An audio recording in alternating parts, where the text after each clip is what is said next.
안녕하세요. 반갑습니다. 자, 이번 시간에는 사무자동화 경영관리예요. 그래서 경영관리를 위한 다양한 도구들이 있는데 그 도구들에 대해서 오늘 살펴본다 이렇게 보시면 되겠습니다. 우선 첫 번째 이제 경영정보 시스템이라고 이야기를 해요.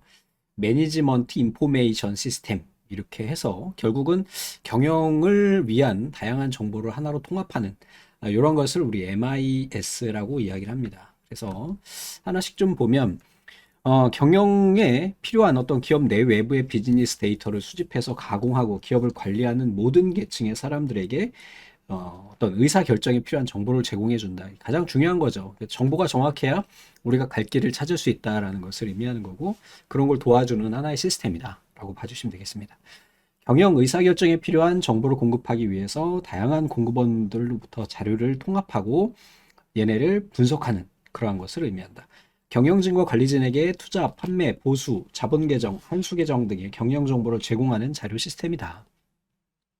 우리 회사가 어떻게 흐르고 있는지 그런 것을 우리가 볼 수가 있다라고 보시면 되겠고, 경영정보 시스템의 특징에는 MIS가 경영정보 시스템이에요. 기업의 전략, 계획, 조정, 관리, 운영 이런 것을 통해 가지고 어떤 의사결정을 위한 어떤 보조 자료로 우리가 사용할 수 있다라는 것이고, MIS의 전문성은 기업의 업무를 분석하고 기업 경영을 진단하는 능력이 됩니다. 자, 이것은 분석과 진단에 의해 기업의 업무 정보 요구가 정의돼야 되고 정의된 정보를 효율적으로 처리할 수 있는 시스템을 개발하고 관리하는 특징을 가지고 있다. MIS는 의사결정 지향적이다. 의사결정 지향적이고 요약된 정보를 가지고 있다. 또 예측 및 통제 지향적이다. 라고 이야기를 했죠. 그러니까 뭐 현 상황, 우리 회사의 상황과 사회적인 상황, 어떤 그 내적인 외적인 환경 분석 등을 통해 가지고 우리 회사가 가야 될 그런 방향을 제시하는 그런 것을 도와준다라고 봐주시면 됩니다. 자, 경영정보 시스템의 구성에는 의사결정 지원 시스템이고요. 프로세스 서브 시스템, 데이터베이스 서브, 통신 서브, 거래 처리, 중역 정보 처리 이러한 것들이 있다. 이 중에서 모든 것들이 다 결과적으로는 의사결정을 도와주기 위한 보조 역할을 한다. 이렇게 정리하고 계시면 됩니다. 경영정보 시스템이라고 하는 거는 사장님이 우리 회사의 방향을 어떻게 정할지 이런 것을 정할 수 있는 기초 자료나 요약된 정보를 제공해주는 그러한 기능이다라고 봐주시면 되겠습니다. 자, 그럼 이런 경영정보 시스템 내의 의사결정 지원 시스템, 이건 뭐냐? 의사결정에 필요한 정보를 데이터베이스로부터 이렇게 많은 자료가 모여 있는 것을 우리 일반적으로 뭐라고 이야기를 하냐면 바로 빅데이터라고 이야기를 하죠. 그래서 빅데이터를 가지고 있는 회사들이 힘을 쓸 수밖에 없는 거예요. 그래서 네이버, 다음, 뭐 다음이 카카오지, 카카오, 구글, 페이스북 얘네들이 뭘 가지고 있어요? 여러분들의 일거수일투족을 다 가지고 있죠. 그렇다 보니까 이 회사들은 절대 망하지 않는다. 요즘에 뭐 카카오가 약간 좀 휘청하는 것 같긴 하지만 뭐 그거는 뭐 경영적인 능력에 따른 거지만 이러한 자료를 이제 우리가 받아야 되겠죠. 맞아요? 우리가 구할 수도 있겠지만 그런 거 말고도 외부 환경 같은 경우는 이러한 빅데이터 기업에서 돈 주고 다 삽니다. 잘 모르시겠지만 다 돈 주면 다 줘요. 그러면 그걸 가지고 분석을 하고 보기 쉬운 형태로 이렇게 처리해주는 그런 것을 DSS라고 한다. 의사결정 지원 시스템의 특징에는 초기 시스템은 주로 반구조적이고 비구조적인 문제를 해결하기 위해 사용했는데 뭐 지금은 어떻다? 의사결정자가 신속하고 다양하게 문제를 해결할 수 있는 정보 시스템 환경을 제공을 한다. 이렇게 봐주시면 됩니다. 전통적인 데이터 처리와 계량적 분석 기법을 통합해서 우리가 사용된다. 예, 의사결정 지원을 위한 안소프에 의한 기업의 의사결정에는 어떤 것이 있냐면 전략적으로 의사결정을 하거나 업무 지향적으로 하거나 또는 관리적으로 의사결정을 한다. 이렇게 세 가지의 의사결정 종류가 있다라는 거죠. 그래서 안소프의 의사결정의 종류 좀 확인해 주실 필요가 있겠고요. 자, 다음에 경영관리 시스템이에요. 경영을 관리하기 위한 시스템, 자동화된 시스템을 의미하고 여러분들 요즘에 뭐 ERP 많이 쓰시죠? 조그만 회사들에서도 대부분 ERP를 사용하게 됩니다. 그러니까 기업 내에 있는 리소스, 이 R이 리소스고요. 리소스에 대한 것을 모두 다 기획하고 관리하는 것을 ERP라고 이야기한다. 그래서 기업 경영에 필요한 모든 리소스, 뭐 우리가 삼성전자에서 LCD를 만들 때 필요한 어떤 부품들이나 자재 또는 인력들 있잖아요. 이거를 적절하게 관리할 수 있도록 해주는 것이 바로 ERP다. 또 얘네는 전 부분에 걸쳐 있는 경영 자원을 최적화된 방법으로 통합하고 그 통합된 것을 분석하는 통합 정보 시스템이다라고 할 수 있다. 라고 봐주시면 되겠고, 응용 시스템에 속하고 피라미드 구조를 가지고 있지는 않다. 이것도 하나 기억하시기 바랍니다. 자, CRM이라고 하는 애가 있죠. 이제 CRM은 여러분들 많이 아시죠? 기업 고객 관리에 대한 내용이에요. 그래서 기업이 고객을 관리하기 위한 거죠. 대표적인 게 뭐가 있을까요?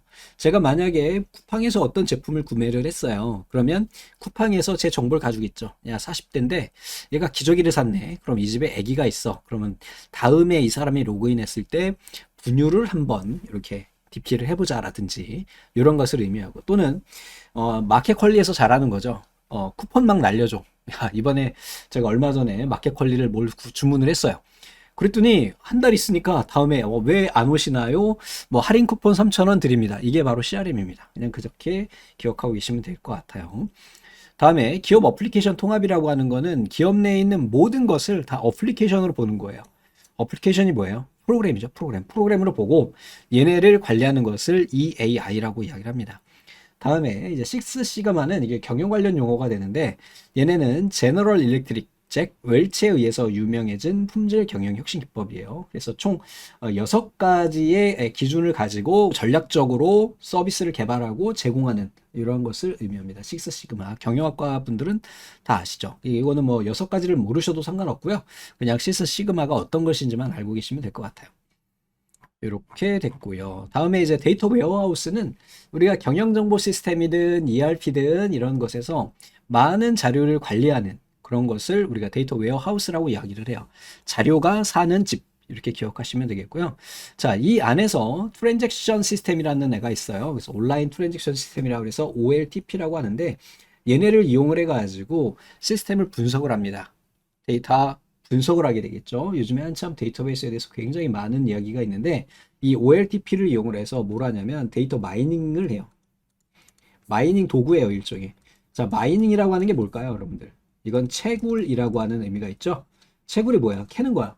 데이터 웨어하우스에는 우리가 트위터에 글 올린 거, 아니면 인스타에 사진 올린 거, 네이버에서 어떤 게시판을 작성한 거, 어떤 인터넷에서 어떤 작성을 한 이런 정보들을 다 가지고 있단 말이야. 구글은 다 가지고 있어요. 네이버는 다 가지고 있어요. 그럼 걔네들이 그 안에서 의미 있는 것들을 뽑아냅니다. 이 사용자에게 어떻게 하면, 이 사람의 정치 성향은 어떻고, 이 사람은 어떤 걸 좋아하고, 어떤 제품을 좋아하고, 몇 살이고, 이 사람은 어디에 살고라고 하는 것을 정확한 정보를 가지고 이 사람에게서 의미 있는 것을 꺼내내요. 그걸 우리가 채굴이라고 이야기를 합니다. 그래서 무서운 거야. 그래서 요걸 가지고 우리가 뭐라고요? 경영에 도움을 주는, 의사 결정에 도움이 되는 그러한 기반 자료를 제공하는 것을 이야기한다. 그래서 데이터 웨어하우스는 바로 이런 방대한 빅데이터라고 하는 것도 들어보셨죠? 이런 빅데이터를 보관하고 있는 저장소다라고 봐주시면 됩니다. 요거보다 좀 작은 걸 데이터 웨어하우징이라고 이야기를 하고요. 이 데이터 웨어하우스는요, 주제 제한적이고 시간에 따라 변해요. 또 항존적이에요. 이러한 의미를 가지고 있고, 데이터 웨어하우징은 이러한 데이터 웨어하우스가 행하는 모든 것들을 데이터 웨어하우징이라고 이야기를 합니다. 자, 데이터 마이닝은 좀 전에 말씀드린 대로 대량의 필요 없는 자료들을 끄집어서 내가 원하는 정보를 뽑아내는 이러한 것을 데이터 마이닝이라고 이야기하고, 데이터 웨어하우스를 가질 수 없는 좀 중소기업 정도 되는 곳에서 가질 수 있는 것이 데이터 마트다. 이렇게 봐주시면 되겠습니다. 그래서 여기까지 오늘 봤는데, 오늘 나온 아이들은 시험 문제 자주 출제돼요. 경영정보 시스템 또는 의사결정 지원 시스템, ERP, CRM 다 각각 키워드 기억하셔야 되겠고, 기업 어플리케이션 통합, 데이터 웨어하우스, 데이터 웨어하우징, 데이터 마이닝, 데이터 마트 다 출제되는 아이들입니다. 각각 키워드별로 정리하고 계시면 될 것 같습니다. 감사합니다.